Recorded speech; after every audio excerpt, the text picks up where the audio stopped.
Hello friends, आपका स्वागत है अपनी पाठशाला चैनल में। ये वाला वीडियो राउटिंग एल्गोरिथम पे बनाया गया है। इसके पहले राउटिंग एल्गोरिथम के कुछ वीडियोज अपलोड किए जा चुके हैं, आप लोग देख सकते हैं। प्लेलिस्ट में जाकर आई बटन पे क्लिक करके भी आपको उनका लिंक मिल जाएगा। इस वाले वीडियो में हियरार्किकल राउटिंग के बारे में डिस्कशन किया गया है। चैनल अगर आप लोगों ने सब्सक्राइब नहीं किया है तो चैनल सब्सक्राइब जरूर से कर लीजिएगा, नोटिफिकेशन इनेबल कर लीजिएगा ताकि आगे आने वाले वीडियोज़ की नोटिफिकेशन आपको मिलते रहें। हियरार्किकल राउटिंग की अगर हम बात करें तो सबसे पहले ये समझ लेना ज़रूरी है कि इसकी नीड क्या है। बेसिक समझ लेना ज़रूरी है कि इसको यूज़ में लिया क्यों जाता है, क्या रीजन्स है इसके पीछे। तो नेटवर्क की अगर हम बात करें तो हमेशा जो नेटवर्क होते हैं उनके ऊपर डिपेंड करती है आपकी राउटिंग। जितना बड़ा नेटवर्क होगा उतने ज़्यादा हर्डल्स आपको मिलेंगे। जितनी ज़्यादा नेटवर्क की ग्रोथ बढ़ती चली जाएगी तो राउटिंग की जो टेबल्स हैं उनकी साइज़ भी बढ़ती चली जाएगी। तो अगर हम यहाँ पे देखें, as network grows in size the router routing table grows proportionally. मतलब आपके अगर राउटिंग की टेबल की हम बात करें तो टेबल के अंदर होता क्या है, राउटर्स जो होते हैं, नेबर राउटर्स कहें या नेटवर्क के अंदर जितने भी राउटर्स हैं उन सबकी डिस्टेंस होती है, उन सबकी डिटेल होती है। तो अगर नेटवर्क की साइज़ बढ़ती चली जाएगी तो आपकी जो टेबल्स हैं उन टेबल्स की साइज़ भी बढ़ेगी continuously. Not only is router memory consumed by ever increasing table, but more CPU time is needed to scan them and more bandwidth is needed to send status report about them. Normal सी बात है कि अगर हम बात करें कि routing की टेबल बढ़ेगी तो उससे मेमोरी राउटिंग की टेबल की तो बढ़नी ही बढ़नी है, साथ ही साथ सीपीयू का टाइम भी बढ़ जाना है। मतलब उन टेबल को प्रोसेस करने के लिए जो टाइम कंज्यूम किया जाएगा वो भी बढ़ जाएगा। साथ ही साथ में बैंडविड्थ, जो बार बार स्टेटस रिपोर्ट जो सेंड की जाती है राउटर्स के आपस में, उसको आपस में सेंड करने के लिए, एक्सचेंज करने के लिए ज़्यादा बैंडविड्थ भी चाहिए होगी। द नेटवर्क में grow to the point where it is no longer feasible for every router to have an entry for each other router. अच्छा देखो, ये भी पॉसिबल है कि नेटवर्क आपका इतना बड़ा भी हो सकता है कि आपके जितने भी राउटर्स हैं उन राउटर्स के पास में ये वाला पॉसिबल ही कंडीशन ना हो, ये कंडीशन पॉसिबल ही ना हो कि वो सारे के सारे राउटर्स की इंफॉर्मेशन अपने अंदर स्टोर करके रख सकें। तो ये सारी की सारी चीज़ें जो हैं ये हम ऐसे बोल सकते हैं कि ये सारे के सारे माइलस्टोन्स है जो हम अचीव करना चाहते हैं हियरार्किकल राउटिंग अप्लाई करके। तो यहाँ पे एक चीज़ समझ लीजिएगा कि हियरार्किकल राउटिंग जो है उसको यूज में लेने के पीछे सबसे बड़ा रीजन क्या, कि आपके जो नेटवर्क है उन नेटवर्क को आप पार्ट्स में डिवाइड कर रहे हैं, छोटे छोटे पार्ट में, ताकि अब जो राउटिंग होगी वो एक्सटर्नल राउटर्स पे हो जाया करेगी। इंटरनल राउटर्स जो होंगे वो अंदर जो आपके जो रीजन होंगे या जो नेटवर्क के छोटे पार्ट होंगे वहाँ पे डेटा को फॉरवर्ड करने का काम करेंगे। कॉन्सेप्ट इसका जान लेते हैं कि ये वर्क किस तरीके से करता है। In a network the routers are divided into regions. अच्छा, इसको समझ लीजिएगा, जैसे कोई नेटवर्क है तो नेटवर्क को जो राउटर्स के अकॉर्डिंग मान लीजिए हम डिवाइड कर देते हैं। तो सबसे पहले करना क्या होगा कि राउटर्स जो है उनको रीजन्स में डिवाइड करना होगा। जैसे मान के चले कि 2000 कंप्यूटर्स हैं आपके, या 2000 डिवाइसेज हैं, होप्स हैं या राउटर्स हैं। तो सबसे पहले करना क्या होगा कि उन 2000 को अलग अलग रीजन में डिवाइड कर देना होगा। नेक्स्ट चीज यहाँ पे देखें, each router knows all the detail about how to route packets to destination within its own region but knows nothing about the internal structure of other region. देखो यहाँ पे एक चीज समझ लीजिएगा कि जो राउटर्स हैं आपके उनको खुद के रीजन के बारे में तो पता है। जैसे एग्जांपल अगर हम लें कि ये एक नेटवर्क था, इस नेटवर्क में यहाँ पे आपके 200 राउटर्स हैं, यहाँ पे आपके 300 राउटर्स हैं, यहाँ पे 500 राउटर्स हैं। तो अगर हम यहाँ बात करें तो ये हम लोगों ने किया कि ये रीजन्स बना दिए। अब यहाँ वाले जो राउटर हैं वो अपने रीजन के बारे में तो सब कुछ जानते हैं, लेकिन अगर इस राउटर की बात करें, यहाँ पे जो राउटर है उसकी बात करें, तो इन 300 के बारे में वो नहीं जानता। उसको ये नहीं पता कि अंदर वाले जो राउटर्स हैं उनकी टेबल कौन सी है, कौन कौन से राउटर अंदर है, पैकेट फॉरवर्ड कैसे होना है उस वाले पार्ट में उसको नहीं पता। लेकिन उसको खुद के पार्ट का पता है, इस रीजन का उसको पता है। तो हमने किया क्या है कि नेटवर्क जो है उसको छोटे छोटे रीजन में डिवाइड कर दिया है, और रीजन के अंदर जो राउटर है वो राउटर अपने रीजन के बारे में पूरी की पूरी जानकारी रखता है। साथ में जो उससे दूसरा रीजन कनेक्टेड है उसके बारे में उसको कुछ भी नहीं पता। For huge network a two level hierarchy may be insufficient. It may be necessary to group the region into cluster, the cluster into zone, the zone into group and so on. अच्छा देखो, बात अगर हम करें कि to level hierarchy की अगर हम बात करें तो छोटे नेटवर्क में टू लेवल हियरार्की हम लोग यूज में ले सकते हैं। लेकिन अगर नेटवर्क काफ़ी ज़्यादा बड़ा हो जाए तो टू लेवल वहाँ पे सफिशियंट नहीं होगा। मतलब हमको करना क्या होगा कि हो सकता है कि पहले रीजन में डिवाइड करना पड़े नेटवर्क को, फिर हो सकता है कि रीजन को वापस क्लस्टर्स में डिवाइड कर दिया जाए, उसके बाद भी अगर नीड होती है तो क्लस्टर को हम जोन में डिवाइड कर देते हैं। जोन्स के अंदर भी अगर जरूरत पड़ती है वापस से तो ग्रुप में डिवाइड कर देते हैं। अगर आगे भी जरूरत पड़ती है तो हो सकता है सब ग्रुप वहाँ पे कर दें, वहाँ पे क्लाइंट ग्रुप कर दें और छोटे ग्रुप्स वहाँ पे बना दें। तो ये चीज़ पॉसिबल है। हियरार्किकल केस की अगर हम बात करें तो यहाँ पे ये चीज़ पॉसिबल है। तो यहाँ पे हमेशा ये नहीं देखना है कि सिर्फ 2 लेवल ही होगा, 2 से ज़्यादा लेवल का भी हो सकता है। अच्छा देखो ये वर्क कैसे करता है, इस एग्जाम्पल के थ्रू इसको हम एक बार समझ लेते हैं ताकि कॉन्सेप्ट जो है वो पूरा क्लियर हो जाएगा कि हियरार्किकल जो राउटिंग है वो वर्क किस तरीके से करती है, नेटवर्क को रीजन में डिवाइड कैसे किया जाता है। तो एग्जाम्पल हम लोग यहाँ पे देख रहे हैं, हमारे पास में एक नेटवर्क है पूरा का पूरा। उस नेटवर्क के अंदर कुछ रीजन्स हम लोगों ने बनाए हुए हैं, region 1, region 2, region 3, region 4 and region 5। 5 region हम लोगों ने यहाँ पे बनाए हुए हैं। टोटल राउटर्स जो है इस नेटवर्क के अंदर, उन राउटर्स को हमने डिवाइड कर दिया है रीजन्स के अकॉर्डिंग। अब यहाँ पे देखिएगा कि अलग अलग रीजन के जो राउटर हैं उनको अपने बारे में, अपने रीजन के बारे में तो पूरा पता है, लेकिन बाहर वाले रीजन्स के बारे में उनको नहीं पता है। या फिर हम ये बोलें कि बाहर वाले रीजन्स के अंदर जो राउटर्स वर्क कर रहे हैं उनके बारे में नहीं पता है। तो यहाँ पे एक चीज़ समझिएगा कि ये जो रीजन्स हम लोगों ने बनाए हैं, ये रीजन्स जो है ये अपने पर्टिकुलर रीजन के बारे में तो सब कुछ जानते हैं। मतलब जो राउटर्स यहाँ कनेक्टेड हैं इनसे, इनके बारे में यहाँ सारी नॉलेज है।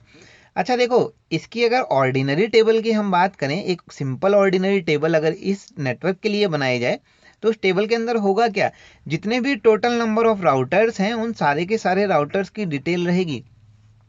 इसको ऐसे समझिएगा कि जो टोटल राउटर्स हैं आपके, उन सारे राउटर्स पे अगर कोई पैकेट फॉरवर्ड किया जाता है तो एक सिंगल टेबल के अंदर, एक राउटर की टेबल के अंदर वो सारी की सारी डिटेल रहेंगी। मतलब अगर आप रीजन 1 से कोई डेटा रीजन 5 पे सेंड करते हैं तो यहाँ से जितना भी नेटवर्क को कवर करके डेटा पैकेट अगर आपका 5th रीजन तक आता है तो वहाँ की सारी डिटेल्स जो होंगी वो हर टेबल को मेंटेन करके रखनी पड़ेगी। मतलब रीजन ए के अंदर A1A 1B और 1C, रीजन 2 के अंदर 2A 2B 2C 2D, सबको एक एक सिंपल पर्टिकुलर खुद की टेबल मेंटेन करके रख के चलनी पड़ेगी। अच्छा देखो, वहाँ पे प्रॉब्लम सबसे बड़ी क्या फेस करनी होगी कि अगर वो टेबल्स की जो साइज है वो डिपेंड करेगी नंबर ऑफ राउटर्स पे। अगर नंबर ऑफ राउटर्स बढ़ गए या फिर नेटवर्क काफ़ी ज़्यादा बड़ा हो गया तो सबसे बड़ी प्रॉब्लम जो हमने स्टार्टिंग में डिस्कस की थी, पहली चीज़ तो क्या कि मेमोरी आपकी ज़्यादा कंज्यूम होगी। दूसरी चीज़ क्या, CPU का जो टाइम होगा, प्रोसेसिंग टाइम, वो बढ़ जाएगा।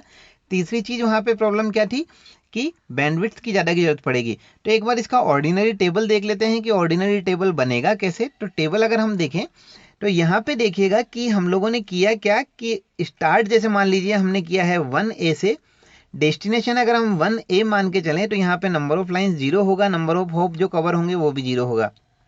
1A से अगर 1B पे अगर हम देखें तो 1A से 1B पे अगर हम जाते हैं, अच्छा यहाँ पे ये चीज़ मान के चलिएगा कि 1A को हम एज ए सोर्स ट्रीट कर रहे हैं।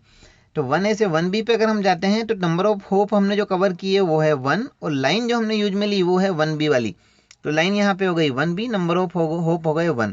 नेक्स्ट है 1C जो रीजन 1 का ही पार्ट है। तो 1C के अंदर हमने लाइन कवर की 1C, यहाँ पे आप देख सकते हैं 1C लाइन हमने कवर की। टोटल नंबर ऑफ होप जो हमने विजिट किया वो है 1। रीजन 1 से रीजन 2 पे अगर कोई डेटा पैकेट फॉरवर्ड किया जाता है तो ये वाली जो टेबल है ये है आपके 1A राउटर की टेबल। ये एक ऑर्डिनरी टेबल है। 2A की अगर हम बात करें, 1A से अगर हम 2A पे कोई डेटा सेंड करते हैं तो यहाँ पे अगर आप देखें तो 1A से पहले 1B पे जाएगा, 1B से डायरेक्ट कनेक्टेड है आपका 2A। तो आपकी लाइन कौन सी होगी, यहाँ पे लाइन होगी 1B। और नंबर ऑफ होप की अगर हम बात करें तो होप कितने कवर हुए, 1B वाला और 2A वाला, मतलब 2 होप। तो 1B लाइन से हम लोगों ने विजिट किया और नंबर ऑफ होप हुए 2। ऐसे ही सिमिलर अगर हम देखें 2B के लिए जो टेबल हमने 2B के लिए जो वैल्यू हमने लिखी, तो 2B के लिए हम कौन से रीजन 1 से आ रहे हैं रीजन 2 पे, तो रीजन 1 के अंदर कौन सी लाइन के थ्रू आ रहे हैं, 1B लाइन के थ्रू आ रहे हैं। और टोटल नंबर ऑफ होप की अगर हम बात करें तो कितने कवर किए हैं, 1, 2 एंड 3। तो टोटल नंबर ऑफ होप हो गए आपके 3। 2C की अगर हम बात करें तो 2C भी हम लोग 1B से ही आए। पहला नंबर होप हो गया 1B का, दूसरा नंबर होप हुआ 2A का, तीसरा नंबर हुआ 2C का। तो लाइन हमारी हुई यहाँ पे 1B और नंबर ऑफ होप हुए 3। अच्छा ये जो है ये कंटिन्यू ऐसे ऑलरेडी पूरी की पूरी टेबल हम लोग बना के देख सकते हैं, जैसे ये पूरी की पूरी टेबल आपकी बनी हुई है। अच्छा इसमें सबसे बड़ी प्रॉब्लम क्या है कि यहाँ पे तो सिर्फ 5 ही रीजन है और हर रीजन के अंदर मैक्सिमम हम मान के चले रीजन नंबर 5 में आपके 5 राउटर्स लगे हुए हैं। लेकिन अगर मान लीजिए कि ये नेटवर्क काफ़ी बड़ा होता और रीजन्स जो है वो काफ़ी बड़े बड़े होते, तो प्रॉब्लम सबसे बड़ी क्या होती कि हर राउटर के पास जो टेबल होती, उस टेबल के अंदर की जो वैल्यूज़ हैं वो वैल्यूज़ काफ़ी बढ़ती चली जाती। मतलब नंबर ऑफ़ राउटर्स अगर बढ़ेंगे तो सिंपल सी बात है कि हर राउटर की डिटेल होना ज़रूरी होता है। तो जितने भी राउटर्स होंगे उतनी डिटेल होंगी, उतनी डिटेल अगर होंगी तो सबसे बड़ी प्रॉब्लम क्या है कि उसको मेंटेन करके रखना। प्रोसेसिंग टाइम बढ़ जाएगा, मेमोरी बढ़ जाएगी। तो यहाँ पे प्रॉब्लम क्या होगी कि आपका जो नेटवर्क है हो सकता है उसमें डेटा फॉरवर्डिंग जो है वो स्लो हो जाए। तो देखो इसके लिए किया क्या गया, हियरार्किकल राउटिंग का यहाँ पे कॉन्सेप्ट फॉलो किया गया। हियरार्किकल राउटिंग की अगर हम बात करें तो वहाँ पे किया क्या गया वो एक बार हम देख लेते हैं। एक नई टेबल क्रिएट की जाती है हर राउटर के लिए। यहाँ पे टेबल जो हमने बनाई है ये टेबल है 1A राउटर के लिए। तो 1A की अगर हम बात करें तो 1A से 1A पे अगर डेटा पैकेट सेंड किया जाना है तो वो तो किया ही नहीं जाएगा, सोर्स डेस्टिनेशन सेम राउटर हो ही नहीं सकता। तो यहाँ पे अगर हम देखें तो ये माइनस में रहेंगे, मतलब या फिर हम ऐसे बोल सकते हैं कि इनकी जो डिस्टेंस है वो 0 है। 1A से अगर 1B पे जाने की बात करें तो लाइन जो हमारी होगी, लाइन होगी हमारी 1B। होप की अगर हम बात करें तो होप होगा 1। नेक्स्ट अगर देखें 1A से 1C पे जाने की बात करें तो लाइन हमारी होगी 1C। होप की अगर हम बात करें टोटल नंबर ऑफ होप होंगे हमारे पास में 1। उसके बाद देखो हमने किया क्या कि ये जो अलग अलग सिंगल सिंगल राउटर की डिटेल हम लोग होल्ड करके रखे हुए थे, अब वो हमको नहीं रखनी है। हमने सिंपल क्या किया कि रीजन्स के अकॉर्डिंग वैल्यूज ले ली। यहाँ पे रीजन 2 है, यहाँ पे रीजन 3 है, यहाँ पे रीजन 4 है, यहाँ पे रीजन 5 है। हमने इनको सिंगल सिंगल एंटिटी मान लिया। मतलब टेबल के अंदर जो वैल्यू जब मेंशन की गई वो सिंगल सिंगल हम लोगों ने यहाँ पे मेंशन कर दी। और यहाँ पे डिस्टेंस वो वाली यूज में लेनी है जो सबसे स्मॉलेस्ट है, सबसे कम डिस्टेंस है, जो इन रीजन को कवर करने के लिए यूज में ली गई हो। रीजन नंबर अगर 2 की हम बात करें तो 2 पे आने के लिए कौन सी लाइन हम लोग यूज में ले रहे हैं, 1B। 1B से अगर हम आते हैं रीजन नंबर 2 पे तो नंबर ऑफ होप जो हमने काउंट किए हैं, जो कवर किए, वो कितने होंगे। 1A से हम लोग पहले आए 1B पे, 1B से हम लोग आ गए रीजन नंबर 2 पे डायरेक्ट। अच्छा, इससे कोई फर्क नहीं पड़ता कि आप लोगों ने 2A कवर किया है, 2D कवर किया है, 2B कवर किया है, 2C कवर किया है, कोई सा भी एक राउटर जो आप उस रीजन तक पहुंचा दे। मतलब जैसे हम लोगों ने रीजन 1 से स्टार्ट किया तो 1B से हम लोग आए रीजन नंबर 2 पे। अब चाहे कोई से भी राउटर पे आते हैं लेकिन हम लोग पहुंच चुके हैं। तो यहाँ पे अगर डिस्टेंस की हम बात करें तो डिस्टेंस हमारी क्या होगी, डिस्टेंस होगी 2।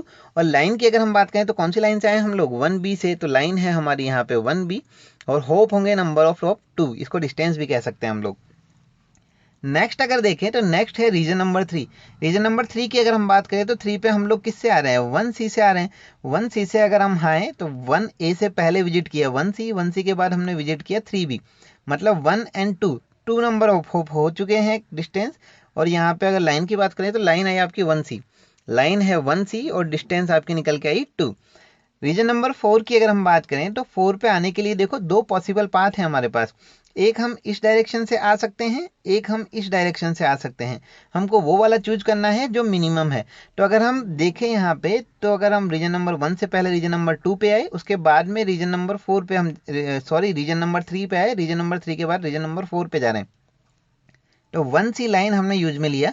1C के बाद हम 3B पे पहुंच चुके हैं, उसके बाद 4A पे हम लोग पहुंचे। तो होप अगर हम बात करें तो 1A से पहले 1C, नंबर ऑफ होप हुआ 1। 1C से 3B, number of hope 2। 3B से हम गए 4A पे, तो होप टोटल हो चुके हैं 3। ये वाली जो डिस्टेंस है इसको दूसरे से कंपेयर कर लें एक बार। रीजन 1 से अगर रीजन 2 पे जाते हैं तो होप हुआ 1, उसके बाद 2B पे हुआ 2, उसके बाद 2D पे हुआ 3। पहले ही ऑलरेडी ज़्यादा हो चुका है, फिर पूरा घूम के भी आना पड़ेगा हमको। तो हमने डिसाइड क्या किया कि रीजन नंबर 4 के लिए जो मिनिमम डिस्टेंस होगा वो कौन सा होगा।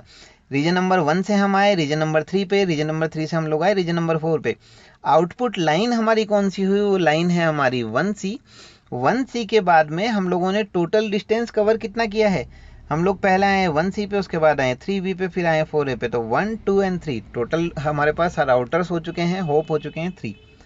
नेक्स्ट अगर हम देखें तो रीजन नंबर 5 की अगर हम बात करें, रीजन नंबर 5 आपका ये वाला रीजन है। तो यहाँ इस रीजन की अगर हम बात करें तो आपसे यहाँ पे अगर हम देखें तो रीजन नंबर 1 से अगर हम विजिट करते हैं तो हमारे पास में दो डायरेक्शन है। यहाँ पे हम लोग रीजन 2 से भी आ सकते हैं और रीजन 3 और 4 से भी आ सकते हैं। कॉन्सेप्ट वही है कि मिनिमम वाला आपको उठाना है, मिनिमम जहाँ से डिस्टेंस आपको मिल रही है वो आपको यूज में लेना है। तो अगर हम 1B की साइड से आते हैं, लाइन नंबर 1B से, तो 1B हो गया नंबर ऑफ होप 1। उसके बाद में 2A, 2B, 2D, 3 होप और काउंट हो जाएंगे, तो ये टोटल हो चुका है 4। उसके बाद में देखें 5C पे पहुंचे हैं हम लोग, तो यहाँ पे डिस्टेंस हो चुकी है 5। नेक्स्ट जो पॉसिबल रूट है हमारा वो वाला देख लेते हैं। 1A से 1C पे आए होप हुआ 1, 1C से आए 3B पे होप हुए 2, 3B से आए 4A पे होप हुए 3, 1 2 3 और उसके बाद में 5A पे आए होप हुए 4। मतलब कौन सा हमारे लिए स्मॉलेस्ट है, हमारे लिए स्मॉलेस्ट कौन सा हुआ, 1C लाइन वाला।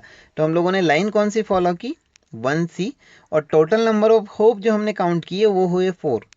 तो ये आपकी नई टेबल बन चुकी है। अच्छा, इस टेबल में एक चीज़ देखिएगा कि आपका जो राउटर है उसको रीजन के बारे में पता है। मतलब अगर उसको रीजन 2 पे डेटा पैकेट फॉरवर्ड करना है तो उसको ये पता है कि लाइन नंबर 1 भी मुझे यूज में लेनी है और होप होंगे 2।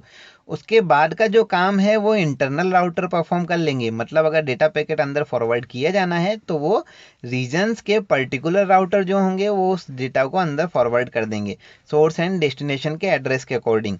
लेकिन टेबल्स की अगर हम बात करें तो टेबल में खाली यही देखना है अब हियरार्किकल के केस में कि आपके जो रीजन है उन रीजन्स पे किसी एक पर्टिकुलर रीजन से कितने नंबर ऑफ होप कवर करके पहुंचा जा सकता है या कौन सी लाइन वहां पे यूज में ली जाएगी। तो यहाँ तक का जो पार्ट है ये हियरार्किकल राउटिंग का पार्ट है। नेक्स्ट अगर हम देखें तो यहाँ पे एक क्वेश्चन हम लोगों ने लिया है, एक नया सेशन हम लोग स्टार्ट कर रहे हैं यहाँ पे कि जब वीडियो खत्म होगा तो वहाँ पे एक क्वेश्चन डेली रहेगा। आप लोगों को आंसर उसका देना है। इंपॉर्टेंट क्वेश्चंस रहेंगे कॉन्सेप्चुअल टाइप के।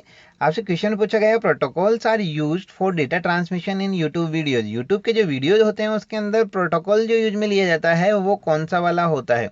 तो आपको इसका आंसर करना है। वीडियो आपको कैसा लगा ये हमें ज़रूर बताइएगा कमेंट करके। चैनल अगर सब्सक्राइब अभी तक नहीं किया है तो चैनल सब्सक्राइब जरूर से कर लीजिएगा, नोटिफिकेशन इनेबल कर लीजिएगा ताकि आगे आने वाले वीडियोज़ के नोटिफिकेशन आपको मिलते रहें। वीडियो पसंद आता है तो लाइक ज़रूर कीजिएगा, फ्रेंड्स के साथ में शेयर करना ना भूलें। Thank you.